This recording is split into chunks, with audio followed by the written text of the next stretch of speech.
IB chief వెంకటేశ్వరరావును తప్పిస్తూ ఎన్నికల సంఘం నిర్ణయం తీసుకున్న సంగతి అందరికీ తెలిసిందే. దీనితో టీడీపీ పార్టీకి ఎక్కడ లేని నష్టం జరిగినట్టు చంద్రబాబు స్పందించడం గమనార్హం. ఎన్నికల కమిషన్ పరిధి నుంచి ఇంటెలిజెన్స్ విభాగ అధిపతిని మినహాయిస్తూ రాష్ట్ర ప్రభుత్వం ఓ జీవో జారీ చేయడం మరింత వివాదంగా మారింది. ఒకే ఒక్క అధికారి విషయంలో తెలుగుదేశం పార్టీ ఇంత అత్యుత్సాహం ప్రదర్శిస్తుంటే ప్రభుత్వానికి కాదు, పార్టీకి అతనెంత కీలకం అన్నది స్పష్టంగా అర్థమవుతుంది ఆంధ్ర ప్రజలకి.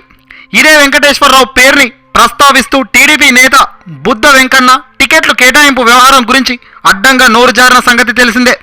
దేవినేని అవినాష్ టికెట్ విషయమై వెంకటేశ్వరరావుతో చర్చించిందన్న తెలుగుదేశం పార్టీ ఇంటెలిజెన్స్ విభాగాన్ని చంద్రబాబు నాయుడు ఎంత గొప్పగా వాడాడో చెప్పడానికి ఇంతకన్నా నిదర్శనం ఇంకేం కావాలి?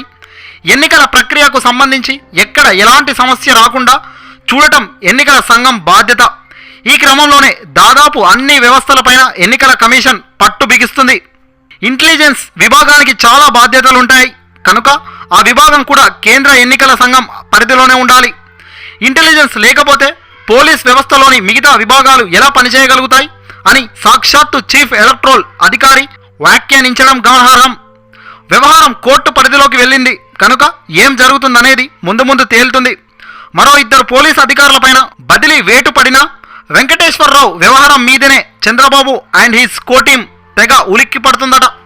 వ్యవహారం తేడాగా ఉందనే కదా అర్థం. వైఎస్ఆర్సీపీ బీజేపీ మాత్రమే కాదు, ఇప్పుడు అంతా టీడీపీ ఆయువు పట్టు వెంకటేశ్వరరావు చేతిలో ఉందనే భావనకు వచ్చేస్తున్నారు.